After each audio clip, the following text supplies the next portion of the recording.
When a great revolution wants to happen like this, what nature does, that nature begin to raise men, and then he begin to give those men different assignment or projects to carry out this awakening or revolution. For instance, if you watch what is happening today, nature raised somebody like Mazidibe. His own assignment is to reintroduce the people back into their culture, because only in the people's culture can they find their own strength, because the culture of the people is like water to a fish. The life of the fish outside the water will be dead.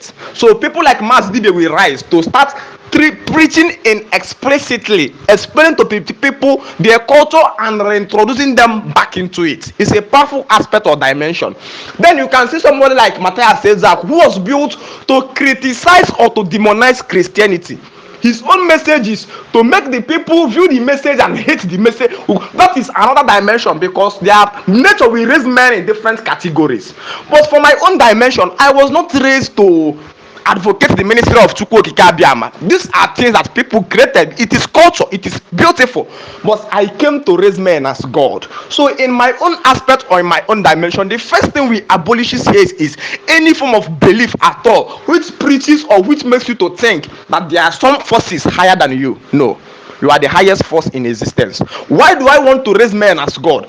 We want to raise men as God because the characteristics of God is to create. That means for you to create, or for you to download the frequencies or the mechanism of creation, or for you to engineer technology, you must first of all journey into that part where you begin to see yourself as God. Yes, the Chinese can create because they see themselves as God, because only God creates the life he wants. Christians, what Christians make you to think is that you cannot do anything without the assistance of a spirit. So I come to free man. So the first thing that what will happen, that this our platform, we begin to raise men who will engineer technology. How will we achieve this? We have some beautiful and handsome souls here living outside the country.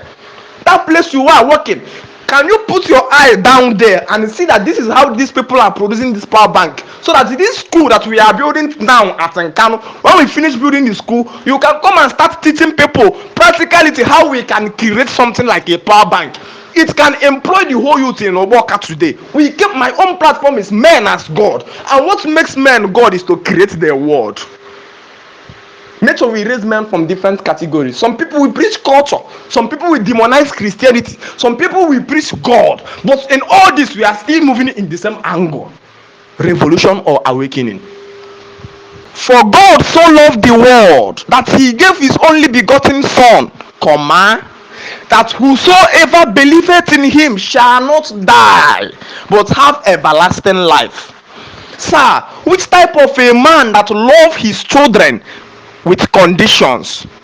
For whosoever believeth in him, that means those that do not believe shall die and will not have everlasting life. Sir, you have 5 children as a father. If you want to love your children, will you give the children any term and condition and say, if you don't follow this system, you will die and you will not have long life?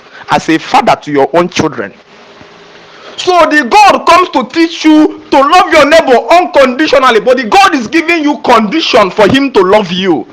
Who told you that Jesus Christ love you conditionally has misled you? Because the golden verse, which is John 3:16, told you that for whosoever believeth in him shall not die. That means there was a disparity, there was a condition, there were terms and terminologies. That means that love was based on agreement.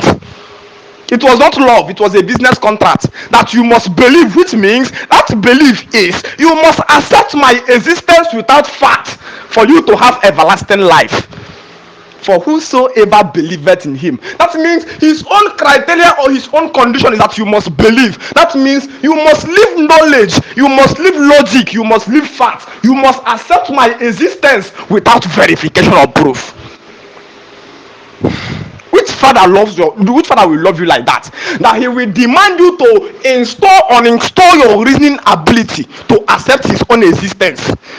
That was why the first commandment in the Bible was, you must not have knowledge. I always keep repeating this thing. The first commandment was, you will not have knowledge. That was what the Bible God did. He told Adam and Eve, do not eat this fruit, which will give you the ability to have the knowledge of the good and evil. Then you begin to ask yourself, which God that loves men, that does not want men to have knowledge of good and evil? How did you want that man to live in? You want that man to be like an animal that cannot differentiate between nakedness and wearing clothes? Because you know that that's Bible quotation trying to explain to you that from the day you get knowledge of good and evil, from the day you begin to verify knowledge, from the day you begin to approach them with logic and faith, you will destroy the illusion of the existence of that God.